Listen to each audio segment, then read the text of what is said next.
When I was in my late 50s, my father-in-law drove me through the Adirondack Mountains in northern New York State toward Raybrook Federal Correctional Institution. Yes, I was on my way to serve a 55-month sentence in prison. It hardly seemed like the capstone of a life well lived, the culmination of a great career or a life of integrity. And it sure as hell didn't seem like the path to freedom. But the next morning, as I walked through the 3 layers of chain-link fence with razor wire circled around the top, and I heard the door lock with that definitive click behind me, something in me already knew I was in for a transformation. I didn't know what it would look like, but something in me, as much as nobody wants to go to prison, something in me was strangely ready. For what? I didn't know, but ready for something. And one of the first things I learned is that in prison, you're nobody. Nobody expects you to be anything but a convict. Nobody expects much of you at all. If you're not running drugs or beating up your fellow inmates or trying to get knives by the guards in the dining hall or wherever, whatever checkpoint that you might be having to pass through, nobody bothers you. Nobody cares.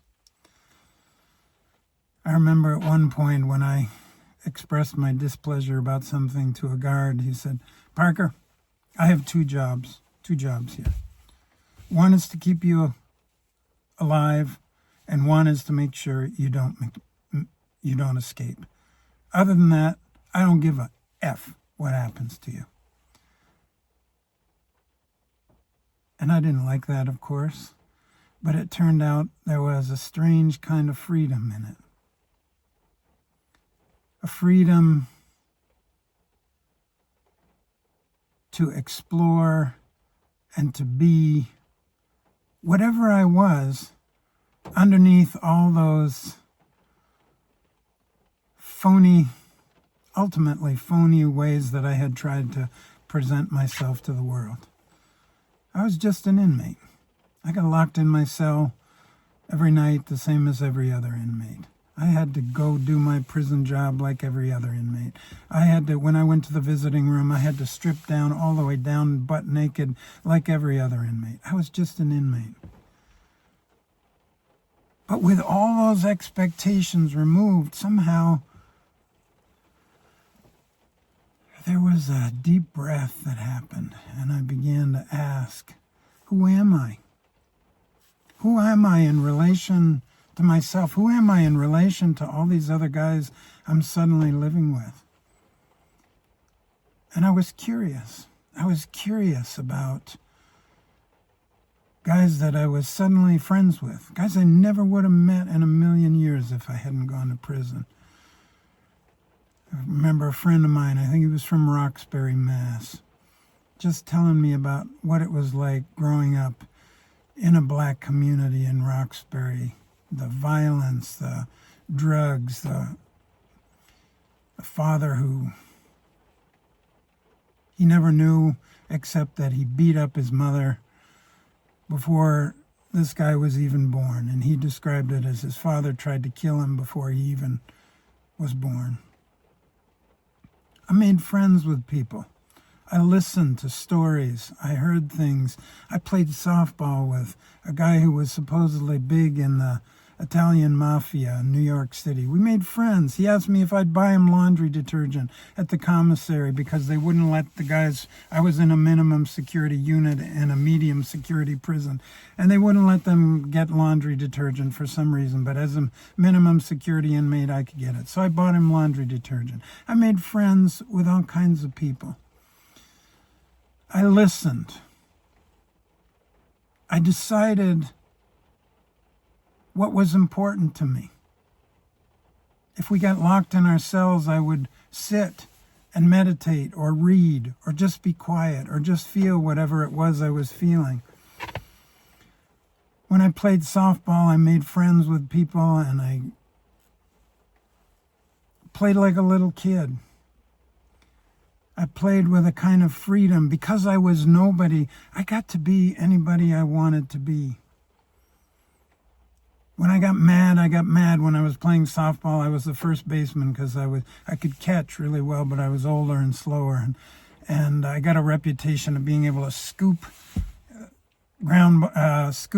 low throws to first base. And I was on the prison all-star team. I was the all-star first baseman on the prison softball team. And one day in a game, somebody hit a foul ball, and inmates don't follow the rules, so inmates weren't standing back behind the foul line, they were crowding up. And I was chasing after the foul ball, and somebody was in my way, and I said, "Get the F out of my way!" And come to find out, the guy I yelled at was 6'5". His nickname was Grande, and he looked at me like, "Who the hell is this dude yelling at me?" And my coach, who was also really big and really strong, stood up for me, and he said, "He's just an old man, he gets excited." I got to be who I wanted to be. If I had white privilege in prison, which I did, I didn't feel guilty about it. I did my damnedest to use it. I remember there was a guy who came to the prison, who transferred into the prison, and I met him one day in the library, and he said he wasn't being allowed to teach because he had gotten in trouble at another prison. And come to find out, he had made friends with and kind of fallen in love with one of the teachers in the educational program. And one day that woman came in and she had a black eye, and he said, "What happened to you?" And he found out that her husband, who was also a lieutenant at the prison, was abusing her, and he spoke up about it to the lieutenant. And of course, he got in all kinds of trouble. Who the hell are you as an inmate to be interfering in the life of a lieutenant? And so he got in all kinds of trouble, and he came to this prison, and he was blackballed, and he couldn't do this and couldn't do that. He was a brilliant guy, but they wouldn't allow him to teach. So I went to the lieutenant, who was white, a little younger than me, and I said, "Lieutenant, this guy's a really good guy. Imagine, you're a lieutenant here. Imagine how you would feel if he had spoken up about something in your personal life. He did what was right. That speaking up about domestic violence is something that's a right and just thing to do. Do you want to keep blackballing him just because some other lieutenant tried to cover his ass and tried to cover his crimes?" And eventually they ended up letting the guy teach, and we became good friends. I remember I sat in the dining hall. Prison is very segregated by the inmate's choice, primarily.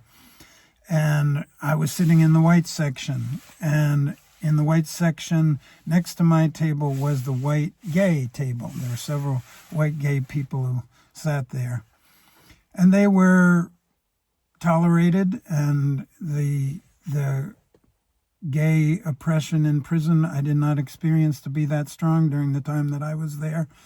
But one day, one of the white gay inmates invited two of his black gay friends to come sit in the white section at the gay table with them, and all hell broke loose.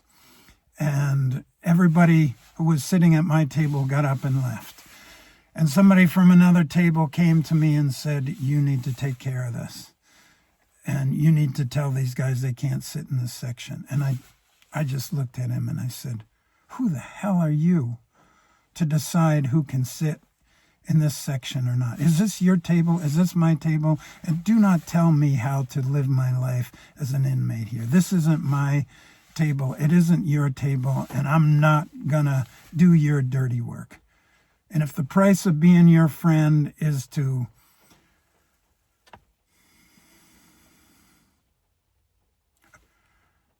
discriminate against other people. I ain't playing that game. I had more freedom in prison to be myself than I had ever given myself at any other time in my life. And I could talk for hours about that. But strangely, the place where I was being sent to prison to be punished, it wasn't about freedom, it was about punishment. I had done something wrong, and I had done something wrong, and I knew it. But I was being sent to prison to be punished, and instead I found a freedom that I had never experienced before. And that's never left me ever since, even when I came back to the community. And so as I see our freedoms, well, let me back up one step. In the United States, we've always had this idea that we know what freedom is about. Freedom is a word we use from when we're kids in elementary school. We just assume we have it. It's a given. It's part of our culture. We're free to do that. We're free to do this. We're free to do that. We're free to speak our mind. We're free to go where we want. We're free to do what we want. We're free to become what we want. At least that's the illusion. And thank God there are so many freedoms in this country that have allowed me and you and all of us to become who we are, no matter how we've been oppressed and no matter how the difficult parts of this culture may have impinged upon our freedom. I am grateful for that freedom, but we talk about it, we use the word freedom as though we know what it is and we know what it entails. But do we have freedom? Do we have true internal freedom? We have freedom to take somebody to court. We have a judicial system that supposedly that it's equal justice for all. But we don't have the freedom. We don't know how to talk to our neighbors and to resolve a conflict face to face by speaking our truth and hearing somebody else out and coming to some resolution. We take it to court, which comes up with some sort of resolution or punishment that never satisfies anyone involved. We have freedom of expression. We have the freedom to go where we want, but we don't have the freedom. We don't know how to relate to our own children. Most of us don't have any idea how to have a healthy, loving, respectful, nurturing relationship with our spouse or our lover or partner or whatever we want to call it. So how free are we really?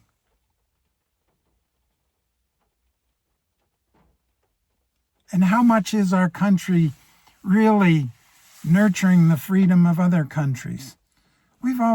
American foreign policy has always been about self-interest. We've dressed it up with defending democracy, but it's always been about our self-interest.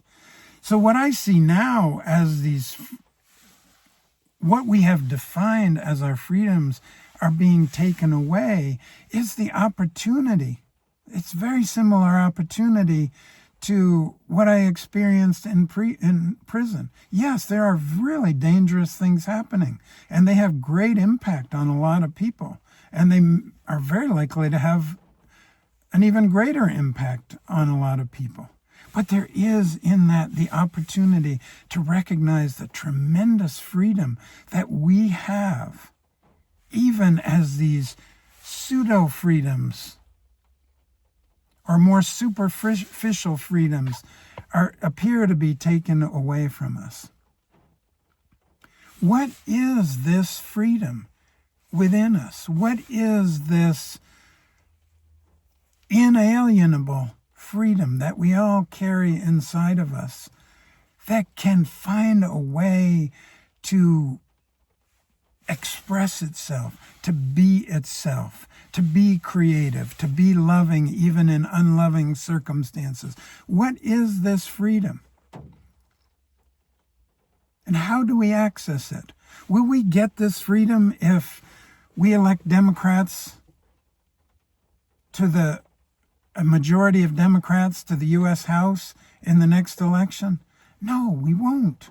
We've been trading Democrats for Republicans and MAGA for progressives and this and that throughout our history. And we live in this kind of pseudo-freedom where we think we've got everything, yet we're so conditioned and so confused about what it truly means to live the inherent, deeper freedom of what we are. And so, yes, good on you, all you people who are fighting to save our democracy and taking things to court that are unjust and illegal and dangerous and repressive. Thank you. Good for you for all of that. And I support that. And that's an important expression of our valuing of our freedom. But I can tell you from personal experience that there is a deeper freedom to access no matter what happens, no matter who is in power, no matter the outwardly repressive things that seem to happen. There is an opportunity for that deeper freedom to come forth in us and to express. And there's something, I don't know what you want to call it, on the soul level, on our greatness as human beings, that the greater the challenge, the greater the freedom can be called forth, the more remarkable. In prison, I read Nelson Mandela's, I believe it was his autobiography. I can't remember. It's a biography or autobiography called Long Walk to Freedom. And just his amazing story. What an amazing individual who not only brought political freedom, took huge steps in the political freedom of his people and his country, but maintained a big heart in the process. There is so much opportunity for true freedom to emerge, to express, to find its pathway. In a way, the pseudo-freedoms, this kind of smug self-satisfaction that, well, America's the greatest country in the world and I can't believe I'm free, and all these platitudes that we have about how great we are and how much better we are than the rest of the world. Yes, that has provided a measure of protection and an arena for us to explore our humanity and our freedom and what it means to be alive in a human body and a human form. But don't overlook the freedom that's always there. Even when these pseudo-freedoms are being challenged and are being taken away. This is an amazing opportunity. It's not just a scary time. It's also an amazing opportunity for the deeper voice, the deeper truth, the deeper freedom, the deeper creativity that all of us have within us to express. So by all means, fight for the freedoms that we've had, for the democracy that we value, for the rights that we have grown accustomed to. But don't stop there. Because that old democracy that we're trying to save wasn't that great. It was already very limited. Let's take it to the next level that expresses through each one of us individually. I don't know how it'll express through you. I don't even know how it'll express through myself. But I know from personal experience that even when life seems to be taking away our freedoms, there is a freedom to express that is beyond comprehension, that is beyond containment. We all have it. And we all have the opportunity to express it, no matter what. If not you, who? If not now, when? This is the perfect moment, the perfect time as our pseudo-freedoms are being challenged and apparently taken away, it's the perfect time for that greater, deeper, more profound, more potent freedom to come forward, to express, to live, and to become the culture that we all want to live in. Thank you so much for listening.